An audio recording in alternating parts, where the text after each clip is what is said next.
Smitty to beat you up. The hip-hop writer is a creator, composing understanding words of cultured brilliance, powering a rebalance of the elements equally. Pages of rejuvenated reaffirmation, simply the almighty leadership of insightful craft work that stands to build through any confrontation born to be. Yet his daily duty is as a journalist that questions properly, uses his ears for the good to filter the real. And as the art decays by dilution, he concentrates the best again and again, exposing it in the print. Today's journalist, tomorrow's historian, he listens to share. Here is that necessary attempt executed again and again and again. Peace. This is the Power Right Show on S.STREET Media. This is your brother Sunez Allah, a.k.a. S.STREET, the lone low life with the home-sewn garment, the Boricua with the build, the true and living stepping in score. And we're on, here. We're here on S.STREET Media, where the saviors off the streets come and meet, greet, and talk the beat with you. So what the hell is all this shit here? Brothers and sisters, I've been around. I've been on a lot of shows.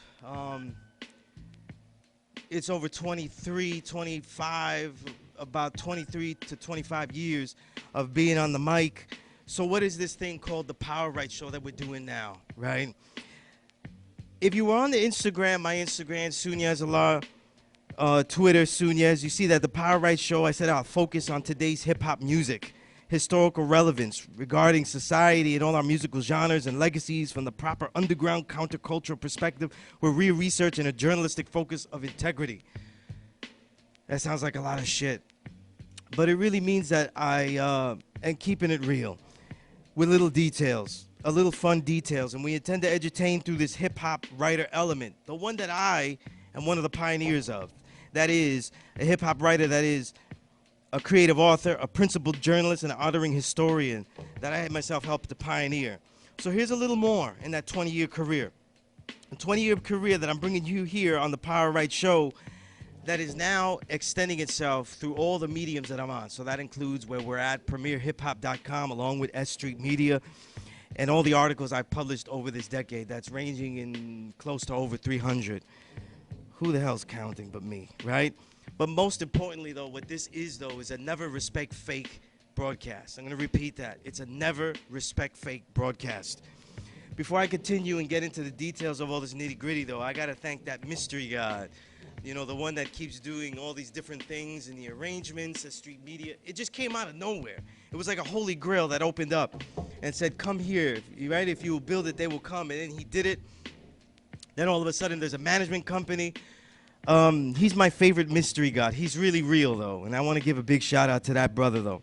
Got a lot of love for him.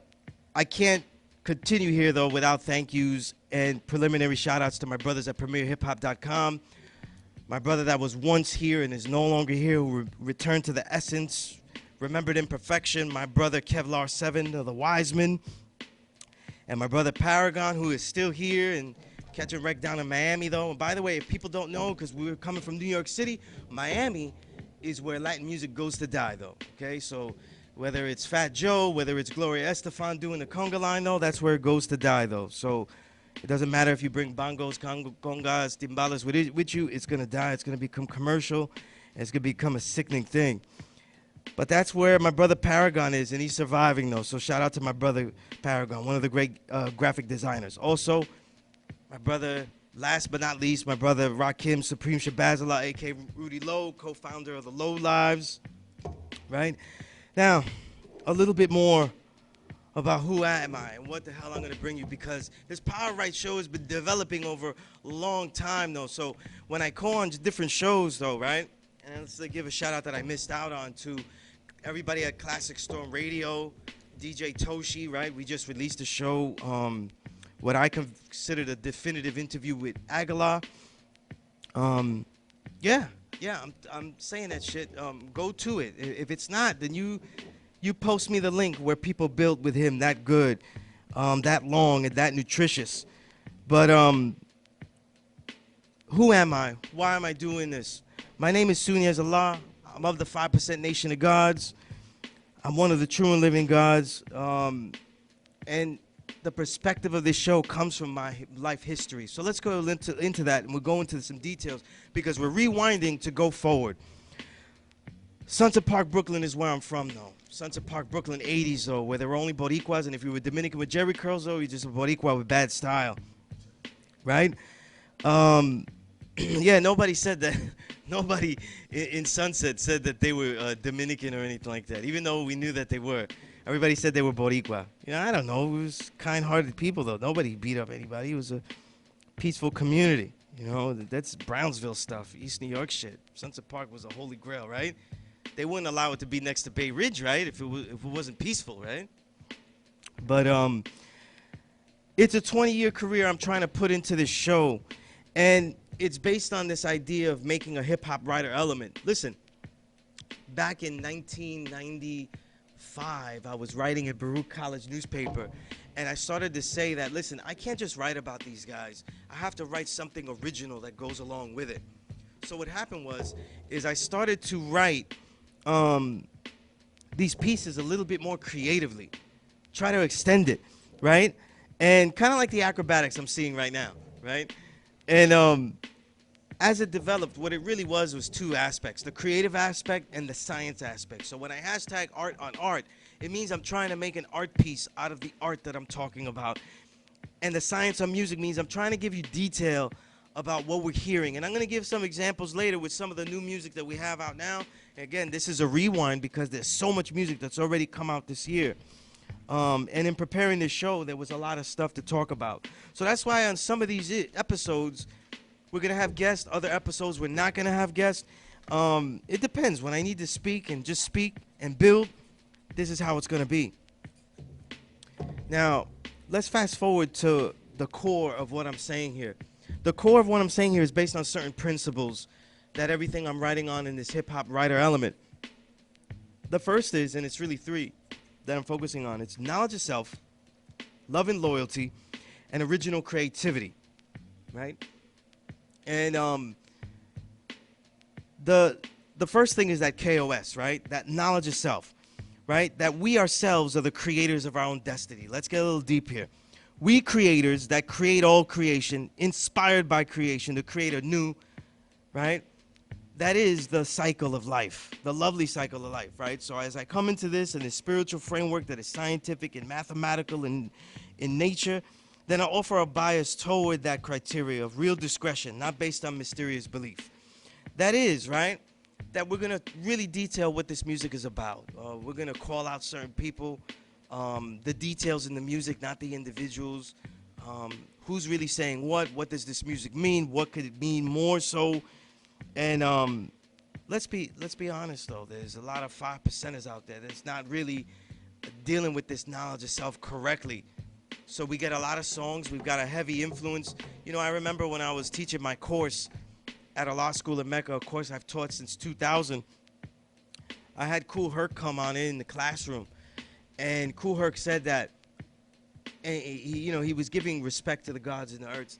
And he was saying that one of the things that the gods helped pioneer was not only certain language, postures like standing on your square with your arms folded in the b-boy stance, not just the language, but also a defense of hip-hop. So in that respect is where I'm coming from, right?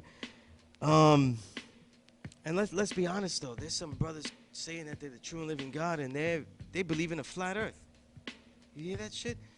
And the thing is, we want details. We need criteria, not just some lone conspiracy theory. So, to get even more boring, to get even more into it, the work of a journalist, right? And what we're doing here is to show an appreciation of the art by analyzing it deeper, highlighting the techniques, the rare talents, and the stories of its making. So I'm going to tell a lot of stories here. I'm going to do a lot of going back. And you know what? We're just going to sit here and talk about songs. We're going to talk about breaks. We're going to talk about lyrics, right? And I want to go into something here. When I was talking about art on art and science of music, I want to use one of the pieces that I wrote recently. It's a piece on New Jerichans that I just was able to write. We interviewed New Jerichans. That's Soul Zales and Joey Dynamite, the New Jersey crew. They're New Jersey Boricuas, so they call themselves New Jerichans. And their album is out, A La Mala. That's basically literally translates to the hard way. And they came out with their album. I was able to interview them nicely for Classic Storm Radio. And what I mean by art and science and music is this. Let's give a little detail of it. A lot of pieces will be basic. I've given it a format so that way it could be understood, the format, but it doesn't have to have a format. But it's a creative format that goes into the details. So I'll give you some examples of that art, and then I'll give you an example of science and music in this one piece. So it goes like this. In that New Juricans review, I said, Boricuas, these are only more trying times. It ain't supposed to be special. Totones get squashed 2 times, Spicks be dark 2 times, Afro-Arorike ain't got enough salt to whiten the plantain plains. You see chupacabras, I see Yankees. You see goats, I see Albizu, that goat. Pharmaceuticals off Operation Bootstrap, or medicinals and Timbs of Rican strapped. It's what sings with sonero or rhymes with MC, Borinquen to Mecca. Damn Yankees are the needle fitted that imprison God's name Jesus. See, it's war against all Puerto Ricans, and the battlefront is imperially mutated.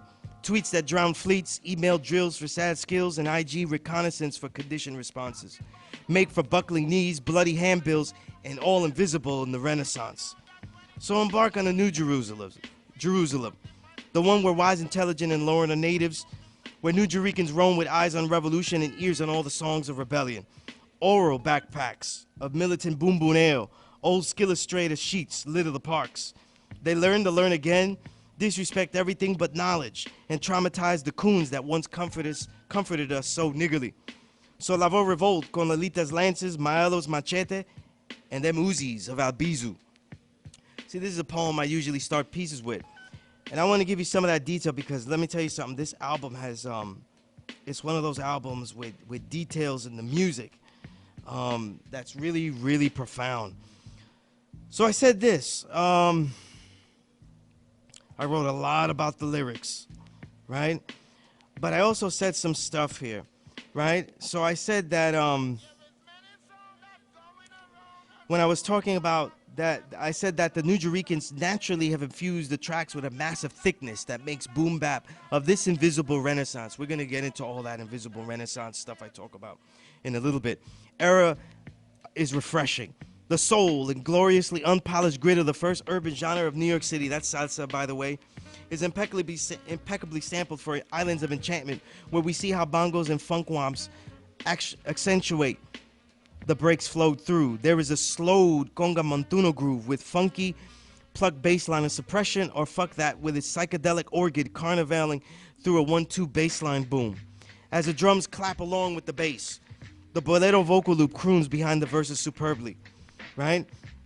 And it goes on from there, you know what I mean? And I talk about other songs, you know? So I said, like, in Sahib Bad Health, who produced No Me Diga Mas, you got the yelling Guido squeaks like 100 coquis in a Clemens bag, getting crushed by corporate buildings.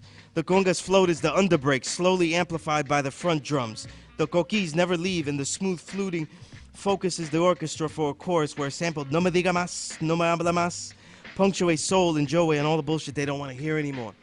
So these are examples of what I'm doing with the science of music, the art and art, and we're gonna have some live reviews. In fact, I'm gonna be going through some live events that we've been through and a lot of things. But before I go on, though, I say this to everybody, almost everybody I deal with.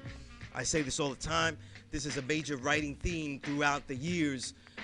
These 10 years of me writing at PremierHipHop.com, really of my career going through The Source, going through Double XL, and even Hip Hop DX for sure, Vibe Magazine, and all those in between. There's never a freedom to explore the words, so I never could write artistically the way I wanted. But I now can gauge the different eras, and we all call the golden age the 90s. And I'd say from that 86 on, and I'll include all the 90s, is just the golden age, and I'm calling that the greatest era of recorded music. But what about after that? You know, what about after the golden age? What do we get though? Well, in a lot of my documentation, I always talk about the dark ages, and I say that the 2000s are the dark ages. Everything went to shit in the dark ages. You know, I used to be a certain I don't want to say the magazine though. We got the shit over there, you know. We got one of those shitty issues over there. But when we were at oh man, I almost said it though. But when we were out there, and they had this one. They had Eminem's first album out, right? And it wasn't even the one that was better. It wasn't the 2000 album. The first one came out, the Slim Shady, the LP, and I thought it was trash to me. I think he sounds like he's yodeling, or he sounds like an auctioneer. It sounds corny to me. And my history listening to Eminem goes all the way back to hearing his demo back in early 1998, right? So I'll give you some background though, because a lot of times people see me hate on certain pop artists though, but they got a good history. We're giving details, so that's the whole point, the details. Back in 1998, I was at a brother's record, a radio show, down at it was at Baruch College though. We were doing AM radio, 590 AM. So back then in CUNY, I don't know if they still do it now, but there was 590 AM, and they'd separate the power of that grid for every school. So it was such a weak grid that by the time you got away from Baruch College, right, it would already be out. So when you got to Hunter College out in 68th Street, the grid would be open again, and they could use the same 590. So when we was out there in Baruch Radio, and I had a show, and I was going to another brother's show. Actually, the brothers, if this is a real crate here, if the brothers that you ever hear about that started Sandbox Automatic, that's one of the very first hip-hop internet sites where you buy and sell music and stuff. They just literally wrote down, there's a website, it was so cheesy because it was old school. They just literally wrote down everything in a list. And then you had a little click number, and you just write it in the cart. You'd have to actually send everything in a money order and write down which albums you wanted. It was old school like you wouldn't believe, And so here we were at this radio show, and I'm hanging out with them, these brothers. While I'm not doing mine, I'd hang out. And brother goes, "Hey, listen to this demo," and he plays Eminem's demo, and it's the song where he kills his baby mother, and he has the child go with him. And I'm listening to this though. It's real dirty though. It doesn't have the beat doesn't sound like it's gonna be.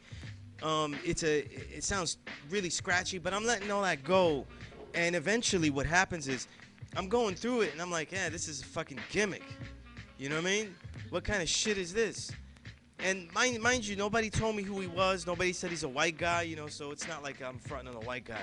You know what I mean? Because that could happen too, though. I fronted a white boy quick. But it wasn't. I just said, hey, that's a real gimmick, man. And nobody's doing shit like that. That's crazy. You know what I mean? It's savage. And so I didn't know anything about that then. What's funny is that a couple of months later, we have a show. They had a show they invited me to. And check this out. They had AL, right? All lyrics. And they had Pumpkinhead, right? When he was still Pumpkinhead, not PH, right? So Remembered Imperfection, my brother Pumpkinhead, representing Park Slope. And it was Eminem. So it was all three of them, And I was going and it was all freestyling, and Eminem went last, And I was expecting him to sound like trash, right? And he was close to trash to me. He was good. He had a lot of jokes, you know what I mean? He was funny.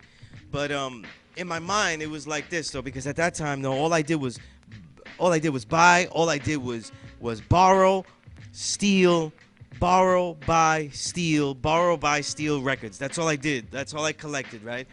If it was a cassette, it was going in my pocket because, I'm little, right? So that vinyl don't look good going down the sleeve, though, right there, because it's like a big square on my chest, you know what I mean? So that had to get deaded.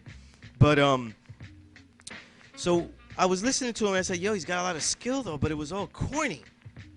It was corny, and because it was such a scratchy demo, I never really recognized that was the same guy. When he did his songs, he does them all with ad-libs and inflections and stuff. And I got my own theories, and I don't attribute this to the brothers that I'm talking about because they won't admit this. And they're honorable, and they're not going to get into a beef like that. But because I'm chronicling the music, I could say it straight up.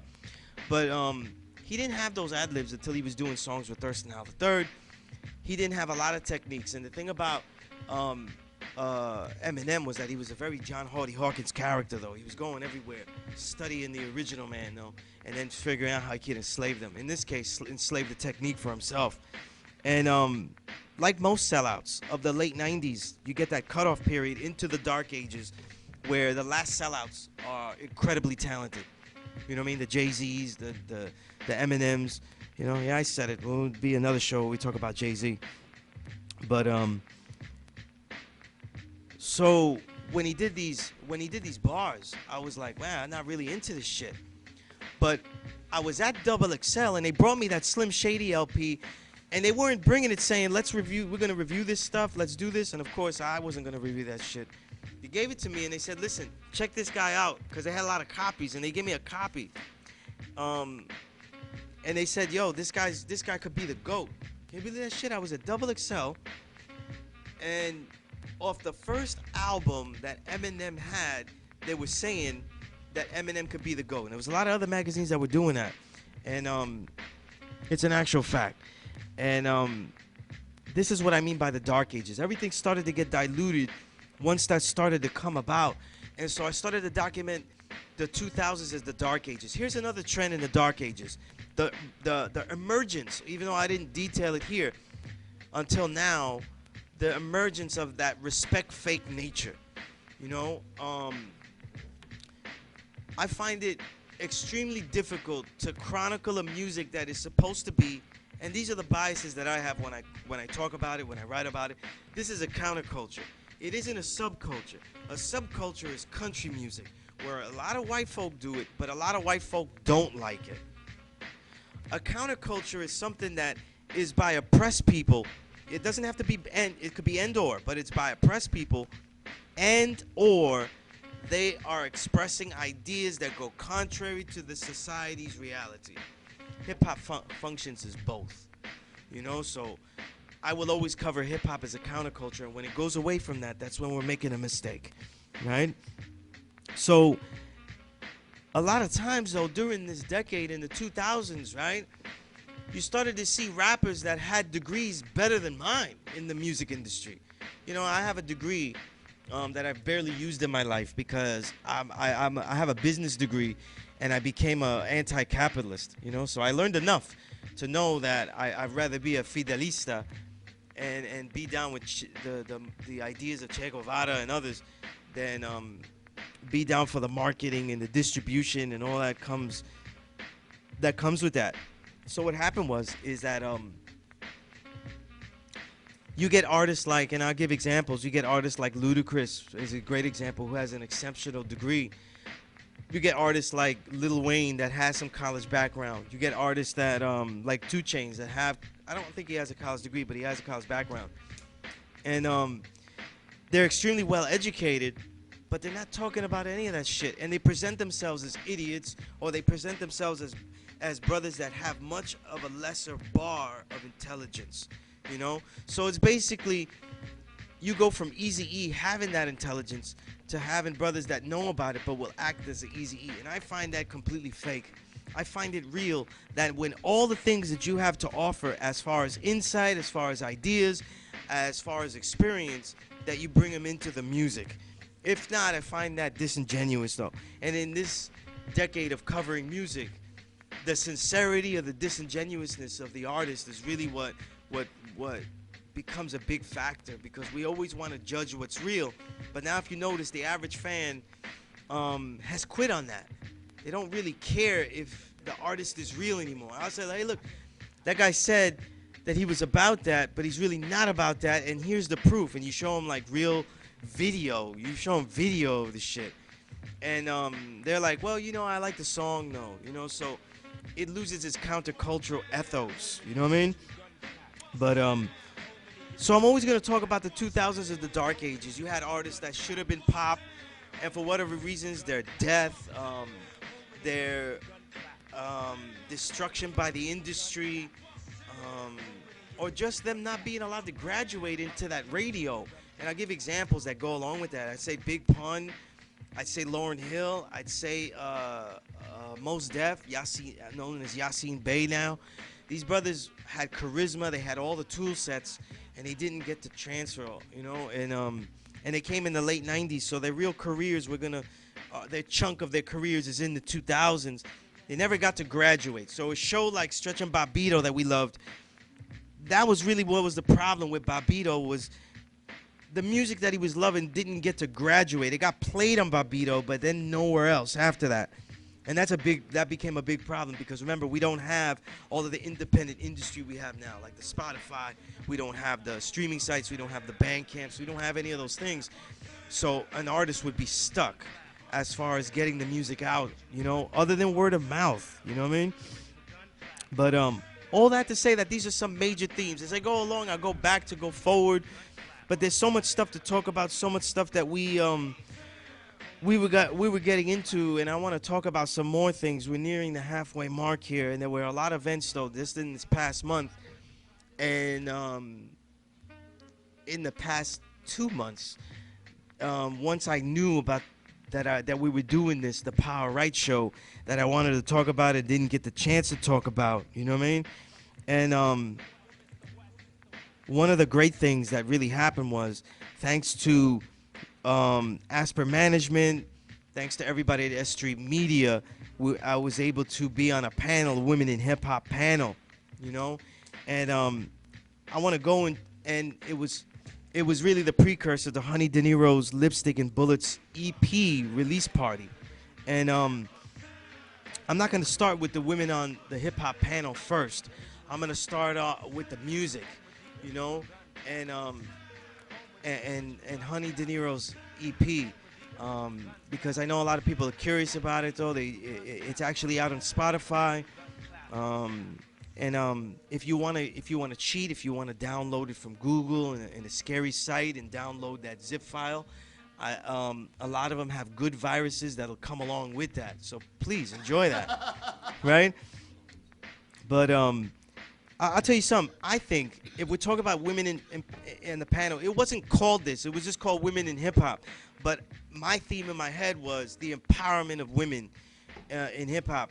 And I want to go through some of these experiences, some of the things I couldn't go on the panel. And you know what? Some of the things I'm not going to go with on the panel because I felt that as a man on the panel, one of the two men on the panel, I had to be a supplementary voice, not the one saying that, though. There weren't any white women on the panel, so there was nobody going and saying and talking about, any dumb shit, and linking themselves to movements that they don't have, though. So this was a women, original women panel.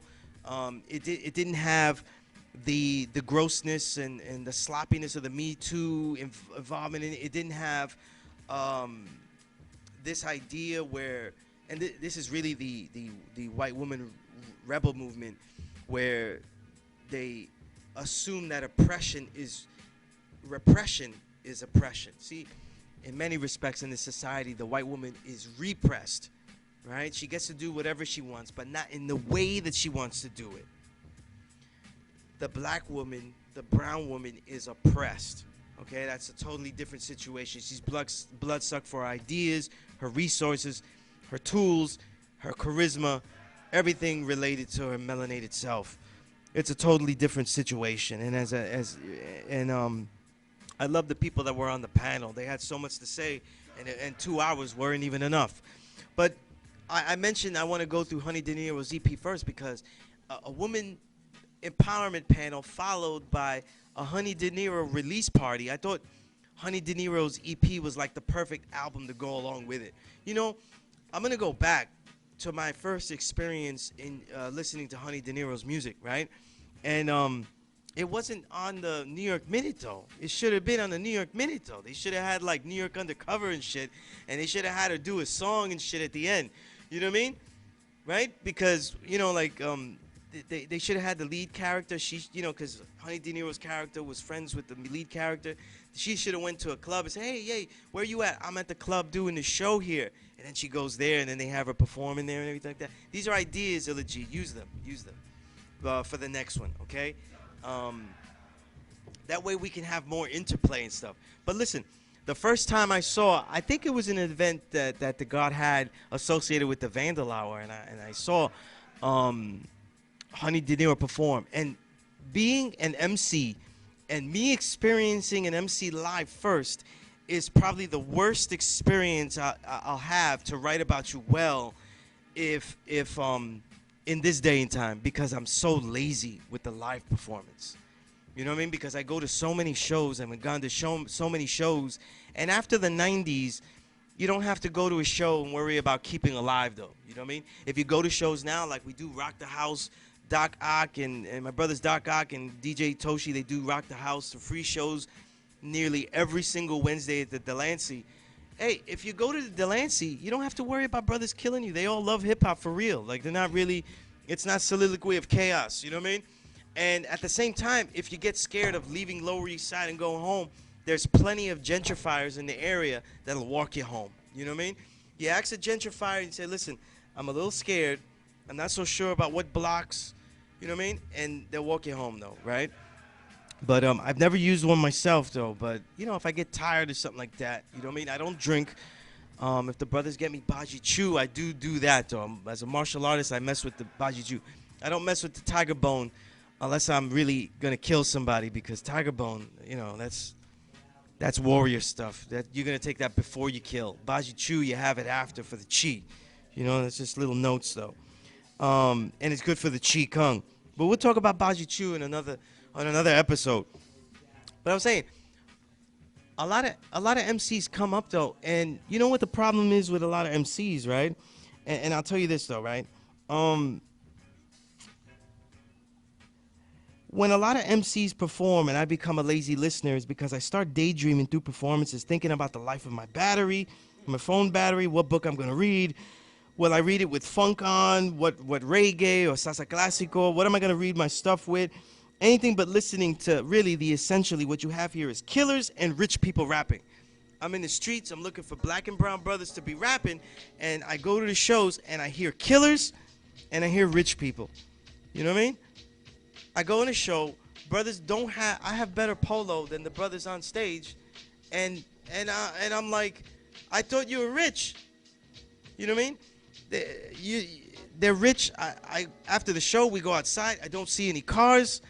I don't see any hoes. Like, we're just minks for no reason. Like, just women for no reason anywhere. Like, when you go see Ghostface perform, did you ever notice this when you see Ghostface? Because I'm only 5'4", right? And every time I go see an artist that I love, I try to get to I always get to the front, right? And every time Ghostface performs, is his brothers rocking to, he does Fish, right? He does all these songs. But once he does, once you hear Tommy Mottola, right? All of a sudden, one time we was doing it, the Adrian Young's concert. And Adrian Young, if you ever see live band, go watch Adrian Young, because the thickness of his band. He's actually using only instruments that are pre-60s. I think it's pre-70s. I'll say pre-70s to be safe. So he's got instruments. He's waddling this thing. I'm like, what the hell is that? And it's making like a vibrating noise. He's got a piano that looks like they killed John Wayne with the shit. You know what I mean? Like, it's got John Wayne's blood on the shit. And he goes up there, but when they play, the sound is thick. It covers the whole... it covers the whole arena. It's mind-boggling. So we're watching Ghostface, and when he was doing the 12 Reasons to Die, and what was dope about it was that he did 12 Reasons to Die, and he surrounded the context of the story of 12 Reasons to Die to stretch out the concert by putting in songs that go with it. So he put Jamie to show his brothers was shot. Then when he puts a song from 12 Reasons to Die that he's a kingpin, then he puts the cops are after him, so he does Run. So he was extending the show with his own catalog. But when he does, I'm forgetting the song, though. What the hell's the song with You God? The Tommy Mottola? I forgot the name of it, though. See, I forget everything commercial. If it's slightly commercial, I forget, right? Well, I see it's Tommy Mottola, though. And I look to my right, and I'm like, is this a brother trying to get in front of me? Because I'm not having it. I'm too short. I'm not trying to miss. And I just see an ass just backing up. It just looked like a four-wheel drive. It was just backing up slowly, and I said, wow, look, it's like a Pied Piper, you know what I mean? And I see brothers perform, and they don't have that magnetic, they don't have that pull. I wish people would rhyme about what they live, but here's the thing about hip-hop that's 30 to 40 years old, recorded music. Your life that could be so real, we've already heard it, and that's the problem. To have new ideas, to mix it with new themes, but also a new way of doing stuff. So here he goes in a concert that a show that I wasn't really feeling most of the artists though, and then here comes Honey De Niro, right? And she comes out and she comes out, you know, in her voluptuous outfit. It's the only way to describe it. It's a voluptuous outfit, right? So anyway, though, there's no real stage there. So I'm like, I could be offensive if I try to get up and everything like that. If she gets really mad, I could bump into something that could get me into big trouble, right? So I say, let me stay here. I'm just gonna stay here. I'll be stiff like I always am. I'm not gonna dance. Let's just see what we have here, right? Because even if you don't like Honey De Niro's emceeing, if you don't like her lyrics, though, you're going to enjoy the live show. That is if you're a man, though, right? If you're a beta male, you're going to leave. You're going to take a break outside, right? So we go in there, and she has this immediate brashness. She has this, it has a tempered anger, and it amplifies her sexuality. She rhymes rugged, but it doesn't have like a gruff feel, like, you know, like when MC Light was doing Roughneck, and you were like, the MC Light, you don't need to do that. It's nice, but just one album. Don't do it for the other ones. You know what I mean? You don't have to do this for the rest of your life, though. You know what I mean? So I was looking for that when I was listening to the EP, and here's my thoughts, right? Because it's only one. I intend to write something, because when I say art and art, though, her EP really inspired me to, a lot of ideas came in my head creatively as well. So I said, I just listened to it once. It came out. You got to give me a break, you know? It just came out. So I got to listen. I usually listen to things, and I got this actually from Questlove, because he used to review albums on the web way back in the days, late 90s, early 2000s, I think. And it's funny, I'm getting guidelines how to review albums, because guys don't know how to, never talk about this if they write. But he said he had to listen to it at least 10 times before he wrote about it. This is hard, though. This is hard, because if the album sucks and you've been given the money to write about it, you might quit music listening after you finish with it, you know? And I guarantee you most people cheat with what they say. That's why they always write shitty stuff. But I only heard Lipstick and Bullets once. By the way, Lipstick and Bullets and the album cover is one of the best album covers I've seen. It reminds me of a reprise. I'll say it's a reprise. I don't say if she saw it, but it's almost like a reprise of Ka's Grief Pedigree. Not the cover of Grief Pedigree, but the back cover, because it's just a bullet. You know what I mean? But she had the lipstick and bullets, and it's just a dope flip. But it starts out with the soul. I'm a sucker for the soul.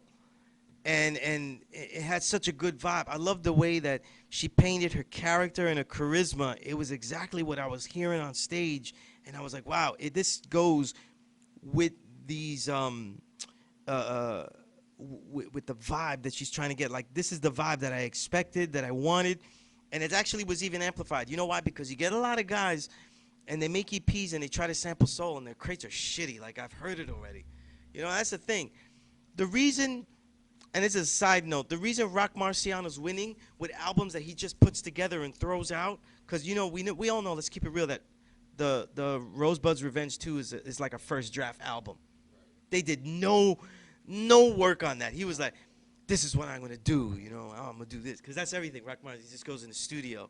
You know what I call, I'll go into Rock Marciano's album later, but this is my shit, so don't buy my shit, though. These are my words.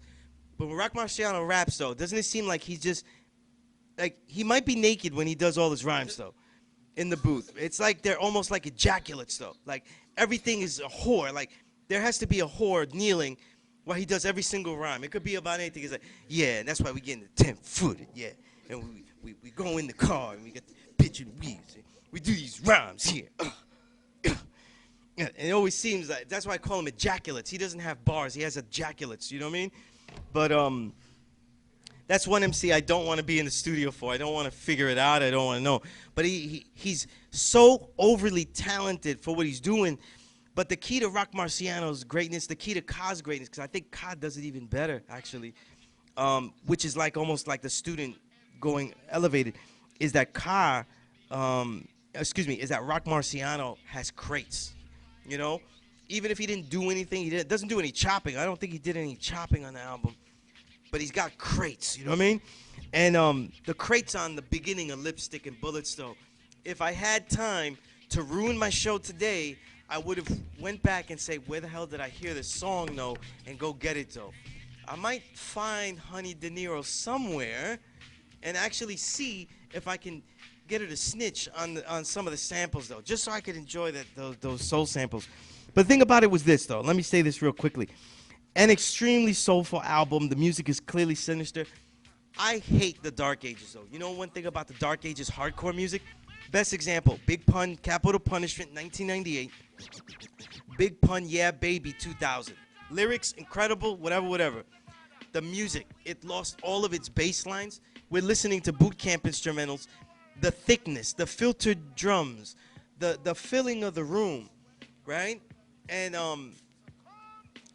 the 2000s, no thanks to Swizz Beats, it's almost like they forgot about bass lines. You know, like they did every bass line like it was on a breaking the speaker. It had no EQs. Another example, even though these are 90s albums, listen to, if you have a real proper ear, it's not even, you should notice this. Play Illmatic loud and then play It Was Written very loudly. You'll notice that It Was Written is not EQ'd on the level and not produced on the level. I'm not saying you like the samples or the songs is good, but the quality of the sonic work is not there. Lipstick and Bullets has a 2000 sound. It almost veers off when I first hear it. I go, oh shit, here we go again with this shit, right? But it actually has good drums. A lot of the drums differentiate. I was really feeling it though. But I gotta tell you this though, a lot of big horns gets me every time. A lot of whomping vamps. That's a lot of 2000 shit, but done well. And of course, the 2000s, a lot of those gully gangster choruses where she's shooting everybody and then she steps on them and then shrugs off. I love that shit. But I think the two songs that really show her range that I want to see more is Go Stay and then transpose that with my favorite song, 2:25 a.m. You know? It's the 2:25 a.m. song that was really where you see the lyrical skill. So I'm going to keep it short because I go into the other songs when I write about it. But if you want to see an MC's potential, there's that one song that always shows it to you. It may not even be the best song. It just happened to be my favorite song. But you hear, if you listen to her rhyme, you hear these slight speed pitches to the tempo. In other words, she goes a little faster. She's not rhyming. She doesn't get out of mid-tempo. She looks like she's going to get out of mid-tempo. And she's not chasing a bar. She's just going a little. It's all to show like a subtle anger is developing and stuff. It's really, really good. You've got to listen to it again. Listen to it a couple of times to see what I'm saying, though. But she's got, what that means, though, is that she has, simply put, she's got a natural sense for the bar. You know what I mean? And along with the sample skits, by the way, some of those samples, I hope that she uses them for whole songs, you know, because they were dope. Like, just use them for whole songs and shit. Like, just, you know, like Pete Rock did with a lot of his skits. He'd have other people use them, like he gave Sadat X some of the Pete made ingredient samples. He gave him one of them because they sound good and she'd sound amazing on that stuff. You know what I mean? So it's like hardcore, but it doesn't sound like she's a lesbian. You know what I mean? I'm not into lesbian rap. That's just me, right? But now, since I've been talking so much, right, and we talk about so many things on this show, though, we're going to relate it to everything, though. One of the things that I want to say that we ventured into in PremierHipHop.com, where I'm writing, where I'm doing my stuff, is in taking the initiative to realize the need for health at its highest levels for we black and brown, impoverished, living hip-hop. Recently, me and My Earth, Isaiah, we put together a workshop, Introduction to Dominican Veganism. Between me and her, we have over 30 years of experience with a vegan living foods diet. So it's not for everybody to be a vegan. It's not for everybody to have a living foods diet. But it also could be helpful for everybody to know better ways to be healthy. And with so many of our icons going sick, so many of our legends in hip-hop going through things, these are things to know about so we can detox, so we can use things to our advantage, though. In other words, even if you won't be that, learn about these things as a tool, though. We had a really successful workshop, and there'll be more things like that, linking in health to hip-hop. And in PremierHipHop.com, look for that health section to go along with that. You know what I mean? Now, There's too many rewinds to go into though, so we'll probably end the last 15 minutes of the show probably with some notes about that women in hip hop panel, and that's all we'll do. Um, our next shows we have guests. Our next 3 shows we have great guests, and they're great guests that I've interviewed before. If you listen to me on other shows, but they have albums out. We have um, our next show we have Undeniable, the duo of Synergy and Omnipotent. That's '07. Right, Omnipotent, aka so '07, the Queens duo. They have their album out called Knuckle Sandwich. And by the way, speaking of album covers, that's one of the best though. It's literally got a fist inside of a sandwich. You know what I mean? It's called Knuckle Sandwich though. You know what I mean? Cleverly created. It's really dope. And the next show after that, we've got Sunblaze, one of my Sunset Park brethren. The brother Sunblaze has an album called Inhuman. It's totally produced by Thanos. Thanos is another brother from Sunset out of the Brotherhood 603 collective. And that brother, to me, is one of the best beat makers out now, though. A great sense of space.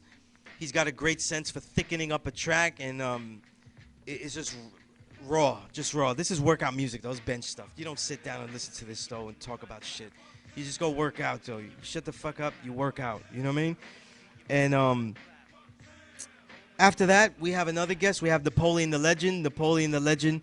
I gotta speak to him again, my brother, because he has a great album with DJ Doom that was released. He has an album out. He has an EP out called, I think it's called Brooklyn and Mulhouse, something like that. Welcome to Mulhouse, something like that. I'm beating that up. But if you go to Napoleon the Legend's Bandcamp, you'll see it. But he also has an album called S.STREET that's coming out this week. That's going to be mixing in Afrobeat and a lot of African genres and mixing all that in, though. So if you're into Fela Kuti, which you should be, I don't know why I'm asking you. If you're into Fela Kuti, get into him, though. Go online, study those. Study his album collections. His album catalog is supreme.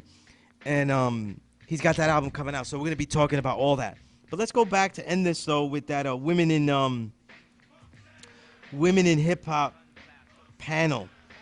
You know, I said this before, and I'm going to say it again, though. When I went to the panel, I wanted to relate somehow that my bias affects my insights, you know, and I say that again here for everyone listening, and I'll be repeating this often because it's fun. It's fun to say that I'm a real motherfucker, and I'm not gonna take respect fake. I'm not with that respect my fake. Hey, I did some fake shit. Look at you, respect this. You know what I mean? Because that's what we have though. That's tweets. Today's tweet though. Look at me. I did some fake shit. Look at that. Respect this. It got love. But my insights are in helping create this element of a hip-hop writer. It's almost a quarter of a century I've been doing this, right? And I see this as a counterculture, as I said. When it comes to women in hip-hop, and I'll say it again, everyone can be a part of hip-hop, but not everybody is hip-hop. And hip-hop wasn't designed for everybody, even though everyone can do it. You know, so I consider the woman that we need to be talking the most about are the black and brown woman collectively. You know, any deserving white women are anomalies sold separately. Batteries to this pack are not included, right? And women in hip hop cannot be addressed by myself, you know, without, you know, stating that there is, you know, in the Me Too movement and other movements, there's a false camaraderie of the white woman. And this is almost my warning to sisters that are doing things in hip hop. And I mentioned that she is repressed, not oppressed. You know what I mean? And this is important though, because a lot of the sisters on this hip hop panel, they weren't really just some artists that were coming out. Like, I'm an artist though. That's what was powerful about the panel. They were actually sisters that were making moves behind the scenes. They were empowering and support. It was almost like the only sister that was an MC in the place was Honey De Niro. So it was great. But here are some side notes that I had, though. I didn't get to build on, and probably would have extended it, though, and it would have been like, this guy's talking too much shit, though. So there was I think about women like the WNBA because I often go and I always diss my whack MCs by comparing them to the NBA. You know what I mean? Or MCs that people put on a pedestal, the NBA. Like for example, Kendrick Lamar scores 15 in my NBA. You know, he's not getting a starting position. No, he comes off the bench. He comes, takes a couple of shots. But with that Kevin Hart voice that he's got, that the I wasn't ready. That how are you gonna rap with that? No, he wasn't ready. Everything is the same way. I couldn't do it, right?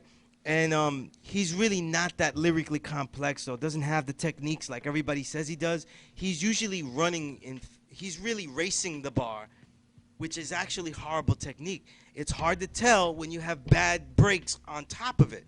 If the music sucks, everybody's technique sounds amazing. That's why the harmonizing works so well. They could harmonize and say whatever.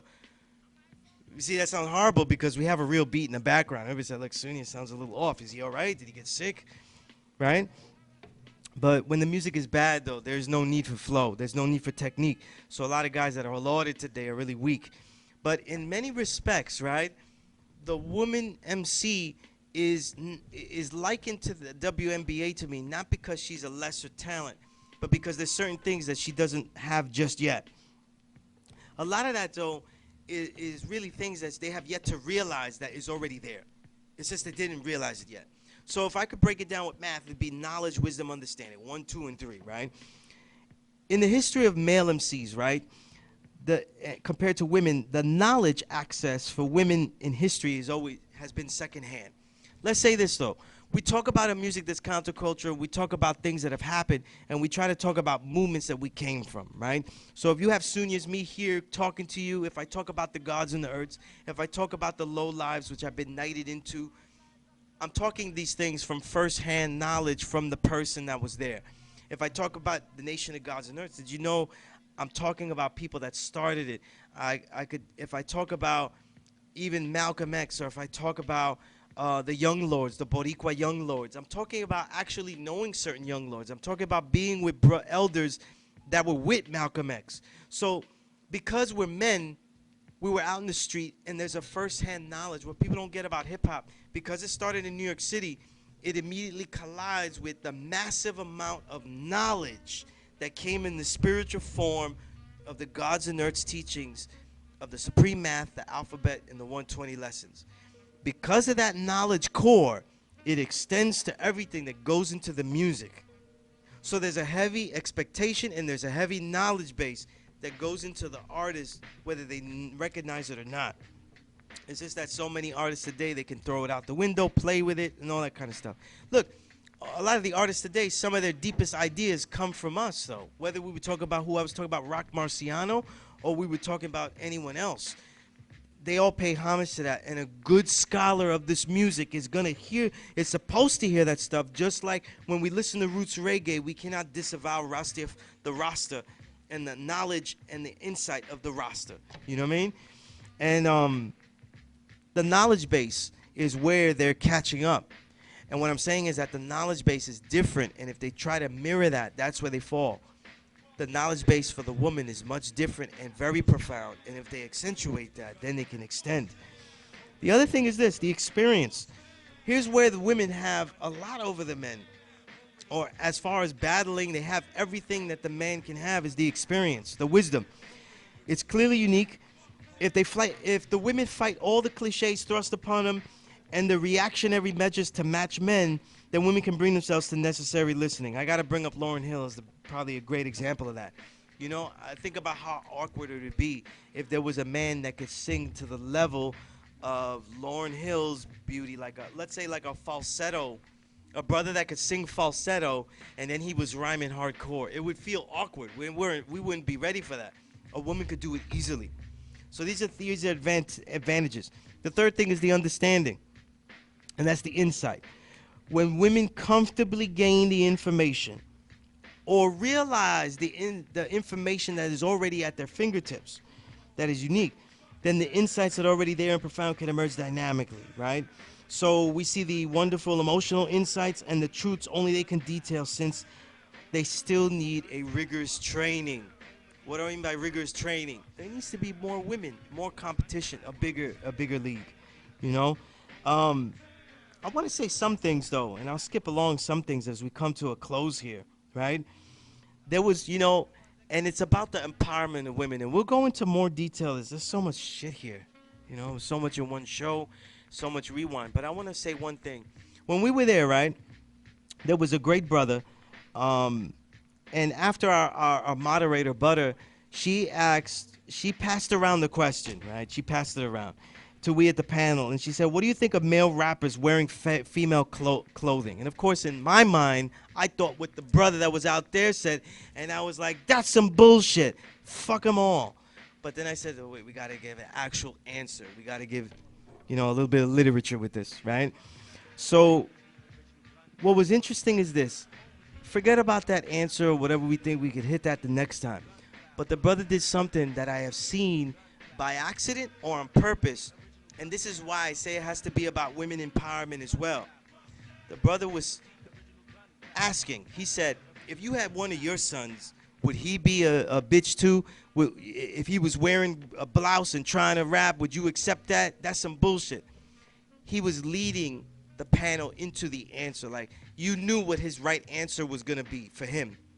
And the thing is that in the history of hip-hop, and I'm saying it from every magazine, every media place I've been to that I left eventually, it is the women that have not had the chance to answer to these things freely. I've been in ciphers where in magazines where we had discussions, idea sessions, and women would give their idea, and I said, nah, and brothers would go, I heard a brother one time go to another black woman and go, man, that's a dumb idea, bitch. And I didn't know what to do. It was my first day on the job. Do you lose your job that quick? But what happened was is that they knew what to do. You know what I mean? Like, she knew what to do, and she handled herself accordingly. But the thing is, though, is that not every woman has to defend themselves so much that they never get the freedom to develop their ideas, to hone them. And the thing is, though, is that in these panels, in these forums, in the work of doing this hip-hop, we need all the oppressed. We need all the creative, original people to have a free forum to freely express their ideas. And as we come into a close here, right, I'm going to say some sisters that I think are great. I think that right now, let's put Honey De Niro at the top of the list because she just came out. There's a lot of potential there. There's a lot of sound that she can explore, and she just sounds good on a mic. One of my sisters just had a baby, Merce the Big Body Benz. Another great talent, real lyricist, lyrical dexterity on another level. And then the sister who I thought had easily a top 3 album last year, and I gave all my proofs I could last year when I wrote my reel of 2017. Marquis, her album Femme Fatale was amazing, and other sisters, that we know about, Star, right, who has a band, a mixtape out, Sa Rock, Rhapsody. Even though the last album was a little too commercial for me, or getting there, I got worried. I'm worried. It wasn't commercial, but I'm worried. I'm nervous. And Jean Grey, who's always on the progressive forefront. You know what I mean? Those are just some of them, though. There's a lot of other stuff to say about the females that we could get into, and it's a longer discussion, and it's not a discussion that's going to quit because I'm talking about all the hip-hop. And look, there's a whole bunch of stuff here to talk about. I didn't even go backwards and rewind to that fool-ass Kanye. But we're going to get into all that shit, you know what I mean? Because sometimes you need to hear the village idiot, though, so you can see who the real kings are, so you see all the noblemen and the courtiers. You got to spot everybody. Everybody needs to spot themselves and show themselves, But, I like to be on my Kris Kringle. Since there is no such thing as Santa Claus, I'll be Kris Kringle for a minute at Macy's and share some things, because I think that if I send you away to Gimbals, if I ain't got what you need, even though I always got what you want, it'll help everybody get better, And there's some brothers, there's a lot of family that do a lot of media, and we're expanding, The Low Lives, I know they got a show called Fly Spread Masters by Sun Low, and that's a really good YouTube show. They have a lot of episodes up. There's all my brothers, lifelong, and all of them at Gorilla Grooves Radio. Look that up. Gorilla, not gorilla the animal. Gorilla the warrior. Come on, man. And my brother Willie Ways, he's got his YouTube station, Lumi Lifestyle. That's Lumi. You know, so this is all family that got stuff. And you know, Starving B's coming out with a EP produced by Stu Bangers and stuff. You know what I mean? So look out for that. Look out for all of that stuff because I'm gonna be detailing all of that stuff in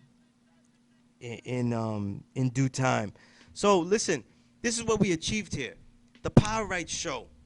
The Power Right Show by Sunez. You know, and as a background, when I was knighted as a lowlife by Rakim, I was given the name Skillustrator by Thurston Howell III.